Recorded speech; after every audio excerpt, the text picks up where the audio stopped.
Hello, Sid Roth here with Robert Heidler. Robert is a graduate of Dallas Theological Seminary. His specialty is what was the first church like?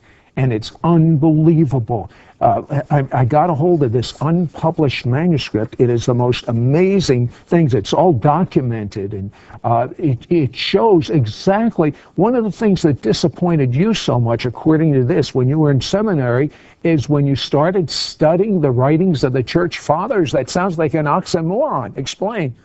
Well, Sid, God had chosen the Jewish people to be priests to the nations, and he had spent 2,000 years giving them an understanding of the things of God so that they would be able to disciple the nations.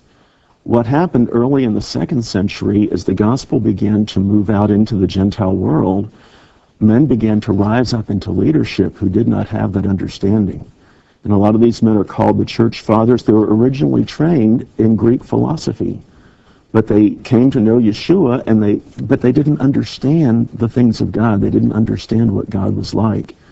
And so as they began to write, they would deliberately attempt to take what they knew from Greek philosophy and merge it into what they knew of Christianity. One of the first of these was Origen, who was a well-known early theologian.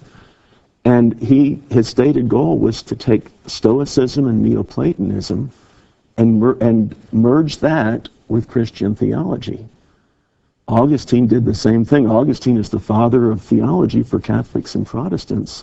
But his goal, according to any encyclopedia, was to take the things of Christianity and merge them with Platonism, with Neoplatonism, and make a Christianity that was acceptable to the Greek pagan mind. How did their writings compare with the Jewish church fathers, the ones that had the mixture?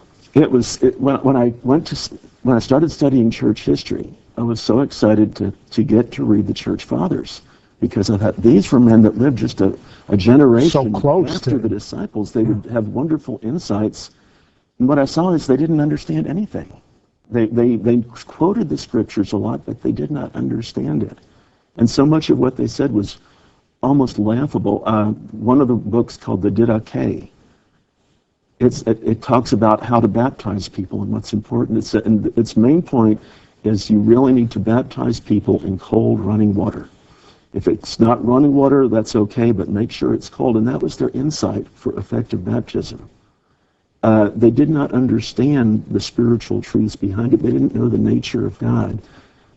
Philip Schaff, who is one of the most recognized church historians, said going from the writings of the Hebrew apostles to the Greek church fathers is like going from a beautiful, well-watered oasis out into a dry desert wasteland. Was that your experience? That was my experience. It was a dramatic difference. Where did this, and you cover all of this brilliantly in your manuscript, which we have made available, even though it's an unpublished manuscript, but what I'd like to know is, it's almost outrageous, the fact that some people came up with a theology called replacement theology, where the church replaces Israel. All the promises to Israel go to the church. All the curses go to Israel.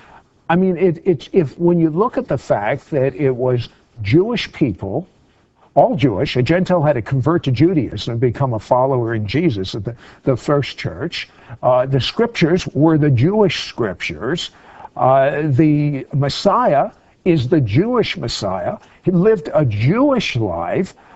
How in the world did the church fathers come up with this concoction of God's promises aren't forever, when he says forever?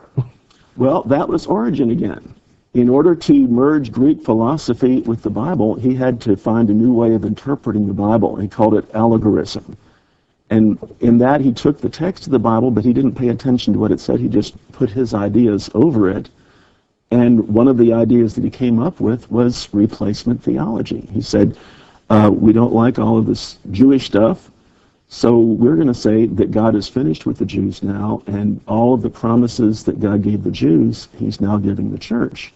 So basically... But there's too much scripture that says the opposite. Certainly there had to be people that said, no, you've gone too far.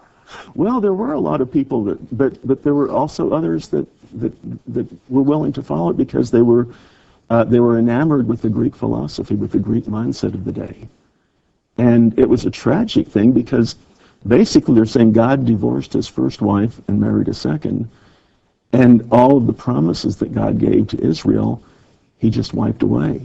And if we have a God that could wipe away promises like that, then we don't have a God we can trust. What is your understanding of Paul in Romans, the 11th chapter? What is he saying to believers today? Oh, I think what is the relevance? I think that's a very relevant passage for today, because what he's saying is this. He's saying, yes, many Jews have rejected the Messiah, but he said that's only a temporary thing. He said the time will come when all Israel will be saved. And he said when that begins to happen, when you begin to see the Jews turning back to the Messiah, what that will mean is the Gentile church will be plugged back into its roots. And it says that will be life from the dead. I've often wondered, when it says life from the dead, what does that really mean? What does life from the dead to the Gentile church mean? What do you feel, Robert? Well, if you go anywhere in the world today, the church is praying for one thing. It's praying for revival. Of course. Revival is when the life of God comes into his church. Revival is a dead church coming to life. And I believe Paul is saying that when the Jews begin to turn back to Messiah, that is when the long-awaited end-time revival is going to sweep the church. And said, I believe we're just at the very beginning stages of seeing that revival take place.